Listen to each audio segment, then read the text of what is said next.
பராசர் ஜோதிட மணிமண்டலத்தில் பயணிக்கக்கூடிய அனைத்து ஜோதிட சொந்தங்களுக்கும் கரூர் அஸ்வமணி மேகலையின் அன்பான வணக்கம்.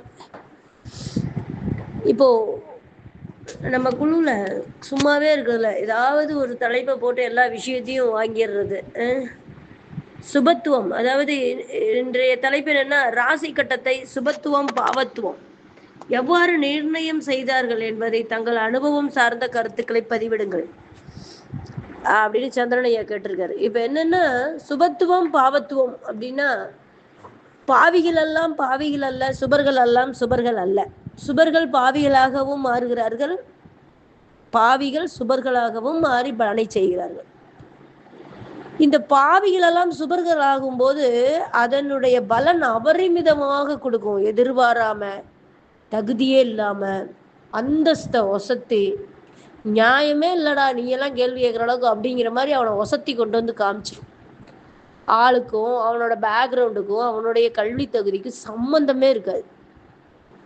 ஆனா அந்த பாவர்கள், இந்த சுபர்கள் எல்லாம் பாவிகள் ஆயிட்டாங்கன்னு வச்சுக்கோங்களேன், அதெல்லாம் பாதாளத்துல ஒரு மனுஷனா கூட வாழ முடியாத அளவுக்கு அது பண்ணும். இதெல்லாம் ஜோதிடத்துல இருக்கிற அனுபவ ரீதியாக பார்க்கக்கூடிய உண்மைகள். இன்னைக்கு சுபத்துவம் பாவத்துவம் எதை வைத்து நிர்ணயிக்கப்படுகிறது அப்படின்னா, நட்சத்திரம் தாங்க. இப்போ ஆக்சுவலாக இந்த கேள்வி நம்மளுடைய ஆதி பகவானை வச்சு வந்ததுன்னு நினைக்கிறேன். இந்த கேள்வி அப்படிங்கும்போது பார்த்தீங்கன்னா, சுபத்துவம் பாவத்துவம் ஒரு விஷயத்தை திரும்ப திரும்ப திரும்ப சொல்றதுனால அது அவங்களுடைய தியரியா மாறி ஜோதிட விதிகள் அந்த வார்த்தைகளை சொல்லும் போது அவங்களுடைய ரூல்களாகவே மாறப்படுகிறது. அந்த மாதிரிதான் சுபத்துவம் பாவத்துவம்னே ஒரு மனுஷன் தான் கண்ணுக்கு வராரு இல்லையா, அடிக்கடி அதை யூஸ் பண்றதுனால. ஆனா ஜோதிடத்துல ஒரு விதி, இந்த சுபத்துவம் அப்படிங்கிறது சுபர் வீடு தாங்க சுபத்துவம். ஒரு பாவிகளானாலும் சுபர் வீடுகளில் இருந்து சுபர்களால் பார்க்கப்படும் போது அது சுபத்துவம் அடைகிறது. ஒரு பாவிகளாக இருந்தாலும் சுபர் வீடுகளில் அமர்ந்து சுபர்களால் பார்க்கப்படும் போது அது சுபத்துவம் அடைகிறது. இன்னும் கொஞ்சம் எக்ஸ்ட்ரா நிறைய போகணும்னா பாதம்தான், வேற எதுவுமே இல்லை. அதுலதான் ஒரு தினசா நட்சத்திர பாதத்துல வந்து பாத்தீங்கன்னா புஷ்கர நவாம்சங்கிற ஒரு விஷயத்த அதுல எடுக்கிறாங்க. புஷ்கர நவாம்சம் 2 பாதங்களும் அதில் ஒர்க் அவுட் ஆகிறதானா 2 பாதமும் ஒர்க் அவுட் ஆகிறத விட நவாம்சத்துல சுபர் வீடுகள்ல இருக்கக்கூடிய கிரகங்கள் அப்படிங்கும்போது அது முழுக்க சுபத்துவம் ஆயிருது. அந்த அமைப்புல எடுக்கும்போது பாத்தீங்கன்னா சுபர் வீடுன்னா எதுங்க அப்படின்னு பாத்தீங்கன்னா, சுபர் வீடுன்னா முதல்ல ரிஷபம், கடகம், கன்னி, துலாம், தனுசு, மீனம். மற்ற ராசிகள் பாவர்களுடைய, அதாவது இயற்கை பாவிகளுடைய வீடு. இது வந்து அவர் அந்த பாவத்துவம் அப்படின்னு நம்ம சொல்றோம் இல்லையா, அந்த பாவத்துவத்துக்கு உண்டான வீடு இது. அப்போ இங்க ஆதிபத்திய பலன் அப்படின்றது ஒண்ணு இருக்கு. அந்த ஆதிபத்திய பலன்கிறது ரொம்ப முக்கியம். எந்த ஒரு கிரகத்துக்குமா இருந்தாலும் எந்த ஒரு பலனை எடுக்க வேண்டும். இப்ப நம்ம அமாவாசை யோகத்தை பத்தி பேசணும் இல்லையா, அப்போ எடுத்த உடனே சூரியன் சந்திரன் அமாவாசைன்ட்டு அப்ப சூரியன் சந்திரன் வந்து டோட்டலா அதனுடைய அனுகிரகங்கள், அதனுடைய ஆத்ம பலங்கள், தாய் தந்தையினுடைய விஷயங்கள், அவனுக்கு பொய் பேசுவான்ங்கிற விஷயம், யோசிச்சு பேச மாட்டான்ங்கிற விஷயம், முட்டாளுங்கிற விஷயம், இதெல்லாம் சொல்ல முடியாது. ஏன்னா பாவ ஆதிபத்திய பலன் அப்படின்றது ஒன்று ரொம்ப முக்கியம். இப்போ இந்த இடத்துல நிறைய அரசியல் இருக்கக்கூடிய நமக்கு தெரிந்த தலைவர்கள் நிறைய பேர் பார்த்தீங்கன்னா அமாவாசை யோகத்துல தான் இருப்பாங்க. இவங்களுக்கெல்லாம் எப்படி சாத்தியம் அப்படிங்கும்போது அதுதான் அங்க வந்து இப்போ நம்ம அப்ப ஆதித்ய குருஜி வந்து நட்சத்திரங்களே இல்லைன்றாரு. ஆனா அவர் நட்சத்திரத்தை தவிர வேற எந்த பலனும் அவர் எடுக்கிறதே இல்லை. பாவ ஆதிபத்தியம்ங்கிறது எதை வச்சு எடுக்கிறீங்க, அந்த அந்த நட்சத்திரம் ஏறும் பொழுதுதான் அதை வச்சுதான் நீங்க எடுக்கிறீங்க, அதை வச்சுதான் அதுல வருது. இப்போ நம்ம சொல்லுவோம் விருச்சக லக்னத்துக்கு சூரியன் சந்திரன் அமாவாசை தீதி அப்படின்னு அமாவாசை யோகம் அப்படின்னு வருதுன்னா அவங்க 2 பேரும் சுபர்களால் சுபர்களோடு சேர்ந்து சுபர்கள் வீட்டில் நவாம்சத்தில் இருந்தால் அவங்க தர்ம கர்மாதிபதி யோகத்தை அள்ளி தெளிச்சுட்டு போயிட்டே இருப்பாங்க. விருச்சக லக்னத்துக்கு சூரியனும் சந்திரனும் தர்ம கர்மாதிபதி யோகம். அப்போ சூரியன் சந்திரன் அமாவாசை திதி ஆயிட்டாலே தாய் தந்தையினுடைய அனுகிரகங்கள் கிடைக்காது. ஒண்ணு தாய் தந்தையால் இந்த லக்னத்திற்கு யோகம் கிடைக்காது, அல்லது இவனால் தாய் தந்தைக்கு பிரயோஜனம் இருக்காது. இது கான்செப்ட். ஆனா டோட்டலாவே அந்த கிரகம் வந்து பாதிக்குதான்னா அப்ப தாய் தந்தையே இருக்க மாட்டாங்களா அப்படின்னா அப்படி இல்லை. அப்போ 4ஆம் பாவத்தை முதல்ல பார்க்கணும், அந்த பாவ அதிபதியை பார்க்கணும். 3 ரூல் அதுல வரும். 4ஆம் அதிபதியை பார்க்கணும், அப்போ 4ஆம் பாவத்தையும் பார்க்கணும். இதுதான் வந்து தாயனுடைய பார்க்கணும். அதே மாதிரி 9ஆம் பாவ அதிபதியை பார்க்கணும், 9ஆம் பாவத்தையும் பார்க்கணும். அப்பதான் ஒரு ரூலை நம்ம வந்து எக்ஸிக்யூட் பண்ணி சொல்றதுக்கு ஈஸியா இருக்கும். அப்ப அந்த வீடு பாவத்துவம் ஆயிடுச்சு, அந்த வீடு கெட்டு போச்சு அப்படின்னு சொல்றது எப்படி? அந்த பாவம் தன்னுடைய குணத்தை கோபமாக மாற்றிக்கொண்டது அப்படிங்கிறதுக்கு அது பாவிகளினுடைய சூழல் தான். இந்த கேட்டகரியில பாதகஸ்தானம், திதிசூன்யஸ்தானம் இது எல்லாமே உள்ள வரும்.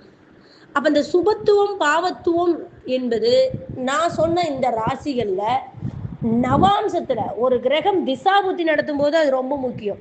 ஒரு கிரகம் தசாபுத்தி நடத்தும் பொழுது இந்த நட்சத்திரம் நீங்க இது எல்லாமே போகுமா அப்படின்னா, இப்ப நீங்க ஐயா சொன்னாரு, ஹரிஹர சர்மா ஐயா சொன்னாரு, கிருத்திகை உத்தரம் உத்திராடம் அப்படிங்கிற ஒரு விஷயத்த மென்ஷன் பண்ணி சொன்னாரு. அப்ப அது வந்து எப்படின்னு பாத்தீங்கன்னா, கிருத்திகை 1ஆம் பாதம் அப்படின்னு எடுத்தீங்கன்னா கரெக்டா அது வந்து எங்க உட்காரும்? தனுசுல உட்காரும். எங்க? நவாம்சத்துல. அப்போ நவாம்சத்துல வந்து உட்காரும் போது அது கிருத்திகை 1ல உட்காரக்கூடிய கிரகம் சுபத்துவத்தை அடைகிறது.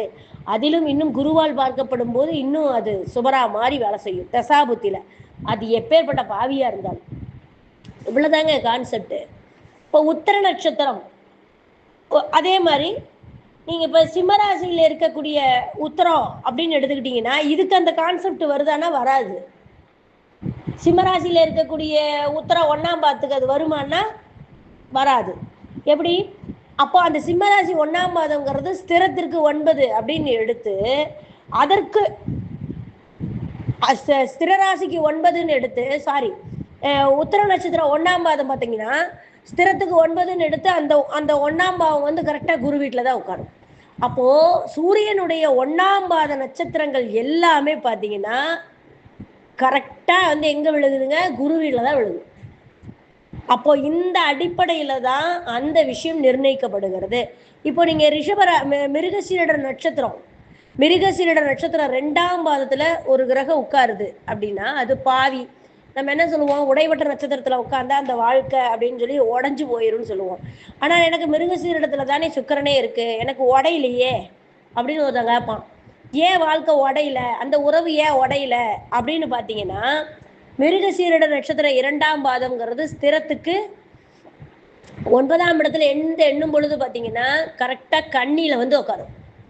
அப்ப கண்ணியில வந்து உட்காரும் போது, நவாம்சத்துல கண்ணியில உட்காரும் போது அந்த வீடு சுபத்துவமான வீடு. அப்ப இங்க பாவத்துவம்னு சொல்றது இடத்த அப்படின்னு கேட்டீங்கன்னா, இங்கு ராசியில கெட்டு போச்சு அப்படின்னு, ராசியில பாவர்களால் சூழப்படுது, பாவி ஆயிருச்சு ஒரு கிரகம் அப்படின்னாலும் அதே நவாம்சத்துல செவ்வாய் வீட்லயே அந்த பாவியான கிரகம், எந்த சுபர்களாலும் பார்க்கப்படாத ஒரு கிரகம் திசாபுத்தி காலத்தில் நவாம்சத்தில் மேஷத்திலேயோ விருச்சகத்திலேயோ கும்பத்திலேயோ மகரத்திலேயோ சிம்மத்திலேயோ மிதுனத்திலேயோ உட்கார்ந்துருச்சு அப்படின்னா அந்த கிரகம் பாவத்துவம் அடைகிறது என்பதுதான் ரூல். இதை எடுத்தோடனே நீ நட்சத்திரமே வேண்டாம் அப்படிங்கிற கான்செப்ட்ல அதை கொண்டுட்டு போறாங்க. கிரகத்தை பார்க்கும்போதே நாடி அடிப்படையில இதை கொண்டுட்டு போறாங்க. இது ஆதிபத்திய பலன், இதெல்லாம் ஆதிபத்திய பலன், பாவ பலன், சுபத்துவம் பாவத்துவம், சூட்சம பலன். இதைத்தான் வந்து இங்க வந்து ஒரு கிரகம் கெடுது. இப்ப சூரியன் சந்திரன் அமாவாசை யோகத்திலேயே இருக்கு அப்படின்னாலும், இப்ப கலைஞர் ஜாதகம் பாத்தீங்கன்னா சூரியன் சந்திரன் அமாவாசை யோகத்துல தான் மிருகசீரிடத்துல தான் பிறந்திருப்பாரு, மிருகசீரிட நட்சத்திரத்துல தான் பிறந்திருப்பாரு. ஆனா அங்கு சந்திரன் உச்சபலம் பெறுகிறது, அதை குருவால் பார்க்கப்படுகிறது. அப்போ இது என்ன எப்படி எடுக்கிறாங்கன்னா, நவாம்சத்துல கொண்டு போய் போடும்போது அது நான் சொன்ன சுபர்கள் வீடுல இருக்கும்போது இது அரசு, அரசாங்கம், அரசியல், எழுத்தாற்றல், பேச்சாற்றல் அனைத்தையும் கொடுக்கிறது அப்படிங்கறத அங்க எடுத்துடுறாங்க. இவ்வளவுதான் விஷயம். இத நவாம்சத்துல அது போய் சுபர் வீட்டுல இருக்கும்போது சூட்சம வலு அப்படிங்கிறத ஒண்ணு கொடுக்குறாங்க. அந்த சூட்சமம்ங்கிறது என்ன தெரியுங்களா? நட்சத்திர பாதம். அதைத்தான் நம் முன்னோர்கள், நம் சித்த பெருமான்கள் சொன்ன விதி என்னன்னா, புஷ்கர நவாம்சம் அப்படிங்கிற ஒரு விஷயத்த வச்சாங்க. ஆனா அந்த புஷ்கர நவாம்சத்தை பினிஷிங் பண்ணல அப்படின்னு அதே ஆதித்ய குருஜி தான் சொல்றாரு. நீலகண்ட சாஸ்திரி தான் ஆராய்ச்சி பண்றாரு. நீலகண்ட சாஸ்திரி பண்ணிட்டு பாதியோட விட்டுட்டாரு.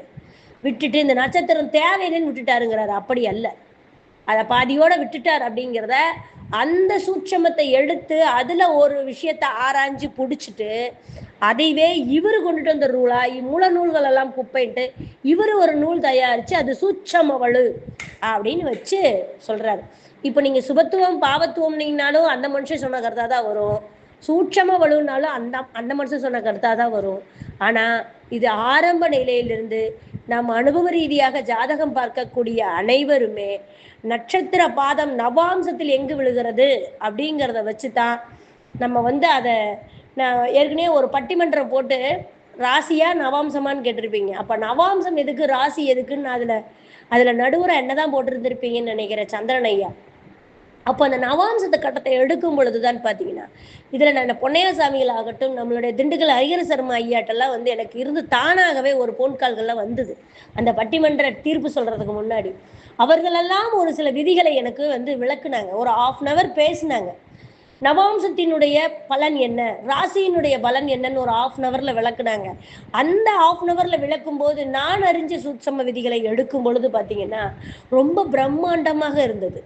ராசி இவன் எதை செய்ய போகிறான், அப்போ அது எதை, எதனால், யாருக்கு, எப்பொழுது, எப்படி, என் நிலையில் செய்ய போகிறான்ங்கிறது நவாம்சம் சொல்லுங்க.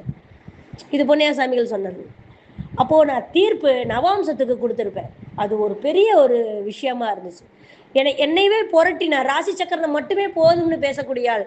எனக்கு அந்த பட்டிமன்றம் எனக்கு அப்படியே ஒரு ஒரு ஒரு அந்த விதியவே மாத்தி பேசுற அளவுக்கு, பலனையே மாத்தி பேசும் அளவுக்கு, ஜோதிடத்தையே மாத்தி பார்க்கும் அளவுக்கு அந்த பட்டிமன்றம் எனக்கு இருந்தது, இதே பராசர ஜோதிட மணிமன்றத்துல. அப்போ ஒரு நடுவராக இருக்கும் பொழுது அதனுடைய தீர்ப்புக்காக நான் அலசிய விஷயத்தில் நவாம்சத்தினுடைய சிறப்பு என்ன அப்படிங்கிறத அற்புதமா தெரிஞ்சுக்கிறதுக்கு இந்த நட்சத்திர பாதங்கள், அதில் ஒரு சில விஷயங்கள் புஷ்கர நவாம்சம், புஷ்கர நவாம்ச நட்சத்திரங்கள் எல்லாமே அது யோகத்தை செய்கிறதானா இல்லை. ஆனா அது எப்ப எடுக்கணும்னா திருமணத்திற்கு எடுக்கணும், முக்கியமான காரியங்களுக்கு எடுக்கணும் அப்படிங்கிறது தான் அங்க இருக்கிற கான்செப்ட். ஆனா ஒரு கிரகம் தசாபுத்தி நடத்தும் பொழுது அந்த கிரகம் சுபரா இருக்குதா பாவரா இருக்குதாங்கிறது நவாம்சத்தில் சுபர் வீடுகளில், குரு சுபர் யாருங்க, குரு சுக்கிரன். புதனை வந்து பாத்தீங்கன்னா மிதுன புதனை விட கன்னி புதனை வந்து கன்னி ராசியத்தான் பாவ அடிப்படையில இந்த பாவத்துவம்ங்கிறார் இல்லையா, பாவத்துவம்ங்கும் போது நம்ம வந்து நவாம்சத்துக்கு போயிடணும். ராசியில பாவத்துவத்தை விட நவாம்ச பாவத்துவம் தான் ரொம்ப முக்கியமான விஷயமா இருக்கு. இது நான் அறிந்த ஜோதிடம்.